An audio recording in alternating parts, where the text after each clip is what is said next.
Giving. What does it really mean to give? One definition is to freely transfer possession to another. As a concept, it's relatively easy to do. I have something and I choose to give it to you. I have a glass of water and you're thirsty. If I don't need the water to satisfy my own thirst, well then giving it to you is relatively easy. If I need the water, however, because I too am parched, giving you the water becomes a bigger issue. Do I share it? Do I keep it? Do I really want to give it to you? And if I do want to give it to you, then why would I want to do that? What's my motivation? Do I really care about you, or does giving you the water make me feel good about myself? Now, a glass of water is one thing, but consider giving a body part when you're still alive, and you may need it in the future. If it's a loved one and your organ is compatible, it's possible to imagine doing so. We regularly hear of siblings or other family members donating an organ. But what about an anonymous organ donation? That is a true act of giving. We invited Corey Nislow, who did just that, to join us for a conversation that matters about giving the gift of life. Conversations That Matter is a partner program for the Center for Dialogue at Simon Fraser University. The production of this program is made possible thanks to the support of the following and viewers like you. Welcome. It's great to be here. Thanks for inviting me. Normally, I wouldn't start off by asking how you're feeling, but in your case, I want to ask, how are you feeling? And for anybody who tunes in right at this point and goes, well, why are you asking that? It's because you decided to give up a part of your body. You became a living organ donor. So let's start with how you're feeling, and then we'll wind our way back through the process of what led you to this. What was the process like? What's the aftermath? Oh, well, thanks for asking. I'm doing fantastic. I feel great. It's been about 8 months since I donated a kidney, and honestly, I except for the minor scars that I have because it was all done laparoscopically, I forget that that on January 22nd of 2018, I donated a kidney, and I have had, knock wood, I have had nothing reminds me physically that actually I had that surgery. It's remarkable. A little bit, I think. What led you to do this? So, naturally you might be saying, well, is it because you had a loved one who you were a good match for and you were able to give the kidney? Was that your motivation? So, without, to answer your question, no. My motivation was really, I was coming up, I had just turned 50, and it's becoming a living organ donor was something that I actually thought about, Stu, for I think 5 or 10 years. And there's something about hitting that milestone in my life where I really thought, well, it's time. If I'm going to do this, I'm not getting any younger. My kidneys aren't getting any younger. And also, being 50, I kind of had looked at the landscape of whom I might donate to, and there wasn't anyone in my immediate family. And so I kind of felt liberated to simply become an anonymous donor. So you say you thought about this for 5 to 10 years. Why? What was it that made you think, okay, I am willing to donate a kidney, give up a part of my body? And you can say, well, nature built in that redundancy for a reason, and you are removing it. So what was it that made you say, okay, I think that this is something that I want to do? Okay, so full disclosure, I'm a scientist, but a geneticist. Not I know very, very little anatomy, but I had been studying a bit. What are the consequences of donation and the long-term health effects? And frankly, and maybe we'll get into it later, very little is known about the long-term health effects. But what is known is that they're fairly benign. That part of that is because living donors tend to be quite healthy. and I pride myself on being, athletic and healthy. And so, again, it just seemed like rather than talking about doing something that would both help someone potentially and also make me feel good, it was time to do it. Oh, okay, so you bring up an interesting point. Does this make you feel good about being you and the contribution that you make in life? And is that the motivation? Or is it that you're saying, no, I'm giving something to somebody who really needs this and I can do without it?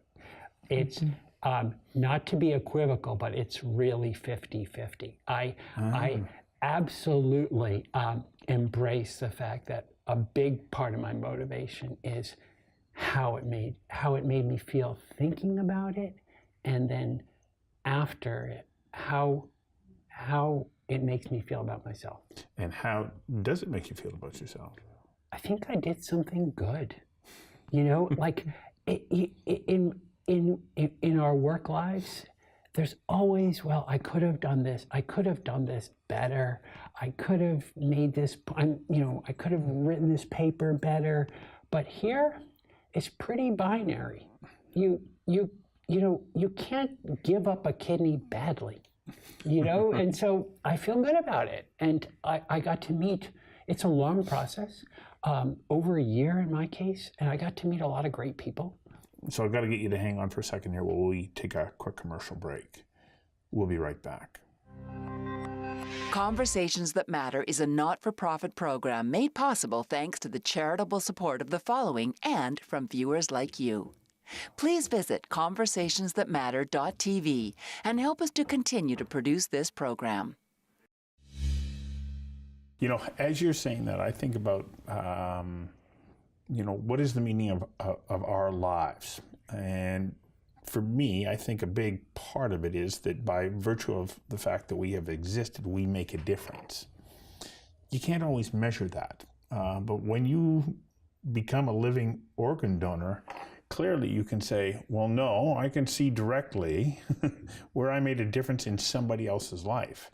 And in doing so, you change the course of their life. Like, not a little bit, but dramatically. I hope so.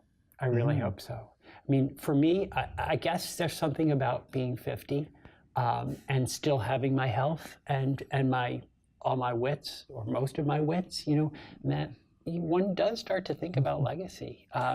Well, I'm sure there are some people who hear you say having my wits going, I'm not so sure that you do, because you decided to give up a part of your body. Well, that's the response to the people who were close to me. Because I wasn't giving to anyone close to, I wasn't donating to anyone I knew or anyone who I was close to, there was a lot of, let's just say, a spectrum of responses. There would be resistance, partly because they would be concerned about you and for you. How did you get through that? Because if there's somebody who's listening to this or watching this going, okay, well, maybe this inspires me, that is a wall of resistance that you're going to come up against. Your own loved ones asking you, are you crazy? What are you thinking? Well, you're absolutely right. And I think this is, I don't have an agenda today. I think this is a great, well, no, I take that back. I do have an agenda because I donated one kidney. I can't donate more than that. No. But and so you would say, okay, the story ends there. But actually, I think talking about it might actually be effective in reaching another person who says, oh, I hadn't thought about that. And so, yeah, that is my not so hidden agenda. But to get to your question of how did I deal with the resistance? The resistance. At first, I was completely unprepared. And in retrospect, I should have been prepared because the responses across the board were, there's something that's not right, because this is just, people were concerned. My parents, my loved ones were all concerned that this was me, that they simply didn't understand my motivations. Well, I can understand the concern, giving away things is at times a sign that you are considering that you're nearing the end of your life. And I think that was part of it. Is that this is the irrevocability of doing this was a concern. How did you get through that? I tried logic. We don't make decisions that way. No. So what I think really won the day with my family was to tell them how important it was to me. Mm-hmm. And as a free agent, someone who likes to think they have free will, it was really important to me. And when I made that case to my family, nobody was ever happy with it, but their resistance went away. So, how did you start the process? I called up the Vancouver, the BC transplant clinic, and I had an initial interview, and then a long series of tests over about 6 months. So what was in that initial interview? Were they trying to determine whether or not you were a right candidate, whether or not you were mentally sound in making your decision? Like, what were some of the elements that went into that conversation? So it's really the most comprehensive vetting that I've ever experienced, whether, more so than for a university job or anything. So it was the gamut. It was psychological fitness. It was physical fitness for doing this, expectations of what I wanted to get out of this, motivation. What was I doing? There was clearly a laundry list of checking why did I have any ulterior motives for doing this. So they're really careful. They're not just oh good, come on in, get on this table and we'll look after you right now. I think absolutely not. Yeah. They were extraordinarily careful, and I think part of that is because there's a very high percentage, and I don't want to give the impression that I know all things transplant, because I know what I've read, and that's just a little bit of the literature. But I do know that there's a lot of individuals, more than half, who go into this with the best of intentions and then drop out along the way. And so I think part of the rigor in the process is making sure to the best that they can that this individual is going to go through with it once all of the boxes are checked. Because there's a tremendous investment on their side of the equation as well. It's not a huge team, but it's a team of 6 or 10 individuals from the social worker to the surgeon, and they're all putting in a really significant amount of time. And I think in the case of an anonymous donor, the considerations for potentially dropping out are even greater, because what an anonymous donor, as I understand it, allows is to build a chain where you donate to someone, and their donations can be directed. So someone who wants to donate but doesn't have a matched recipient can make a donation, and another donor who doesn't have a matched recipient can get together and form a pair. But and so that would be a closed loop where two unrelated donors donate to 2 unrelated recipients. But now if you introduce an anonymous donor into that situation, instead of having sort of like a closed loop like that, you can make a chain where multiple unmatched donors and unmatched recipients can receive organs, because the anonymous donor sort of ignites the process. This is our second break. We'll be back in a moment. Conversations That Matter is a not-for-profit program made possible thanks to the charitable support of the following and from viewers like you. Please visit conversationsthatmatter.tv and help us to continue to produce this program. You chose not to be an anonymous donor. I did. No, sorry. I'm anonymous. You are anonymous. Well, I'm not anonymous because I'm Corey Nislow, and you know me. Yeah. But, and you're sitting here telling us that you did this. Yes. But it's the jargon is anonymous in that I did not specify whom should get my kidney. Oh, and okay. so it's an undirected donation. And so that allows the transplant team to identify the best match and potentially start a chain. And address the needs of the most urgent case. Exactly. So in that process, when you start to do this, do you get a chance to meet your recipient? No. You don't? No. As far as I understand it, and I completely agree, that is all on the recipient. And I think in roughly half the cases, the recipient will eventually reach out to the donor, but it's by no means the rule. And it's not an obligation. Not an obligation at all. The amount of effort put into maintaining the privacy of everyone involved is really impressive. Okay, so you get down to this day in January where you're going in. Were there moments when you started to question whether or not this was the right thing to do? No, yes. I can't imagine otherwise.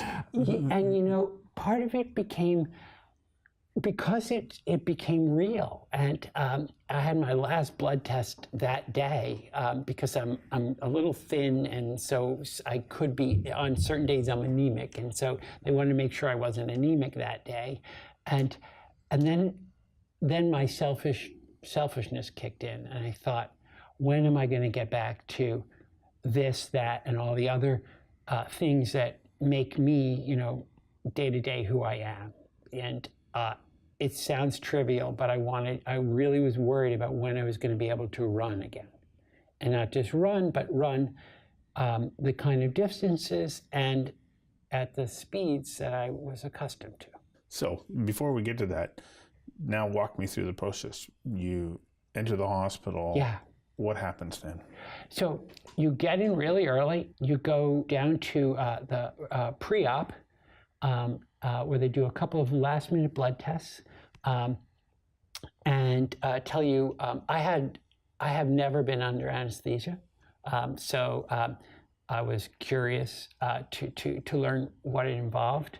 They walked me through that, and then the team told me when I would regain consciousness, where I would be, and did a really good job of detailing how I would feel coming out of surgery. You go into the operating room still conscious. Still conscious, Yeah. cracking jokes with the team.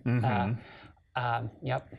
And are you lying face down on your side? Like, how do they perform this operation? So it's laparoscopic. Yeah.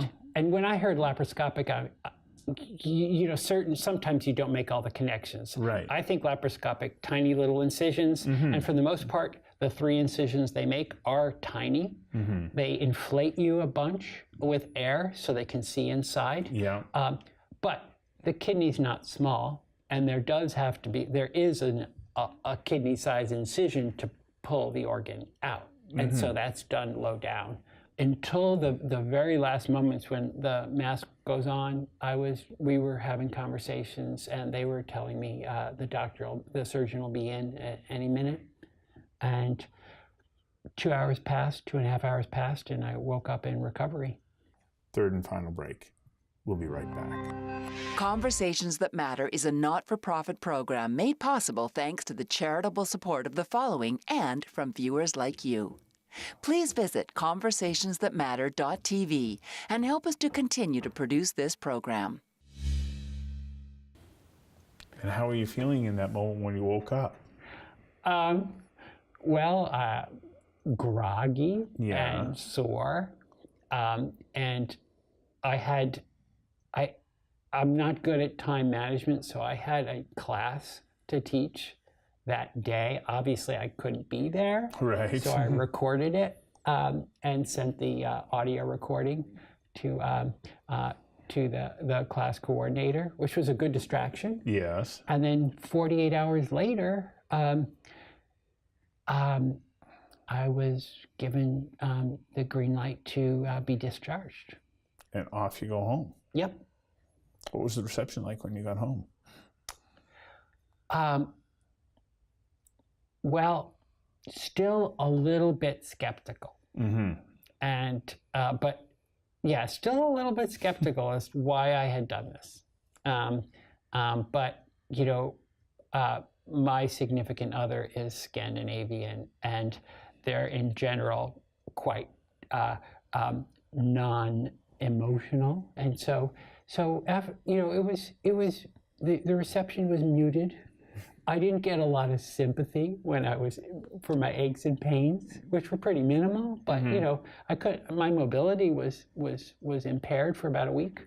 Yeah. But I could walk, and I just, you know, did everything a little slowly. Well, because you're healing internally.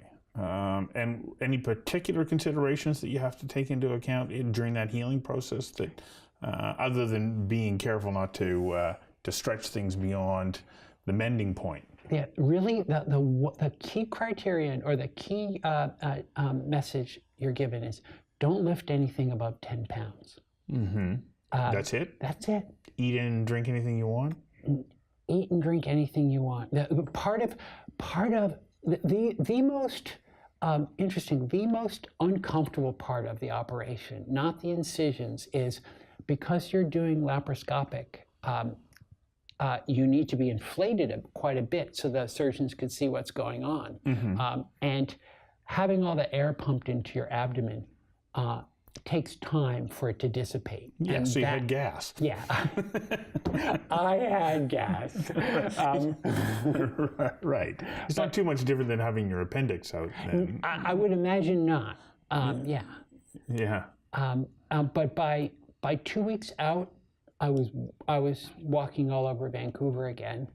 So were you walking all over Vancouver with a big smile on your face, thinking that you've done something that really, really matters? I was. I really thought I was. I mean, you know, I was proud of myself. I felt good, and I felt good because also I was healing and realizing that this you know the aches and pains I have are all going away. Well, you really did do something that matters. Thank you for coming and sharing that incredible story with us. Thank you.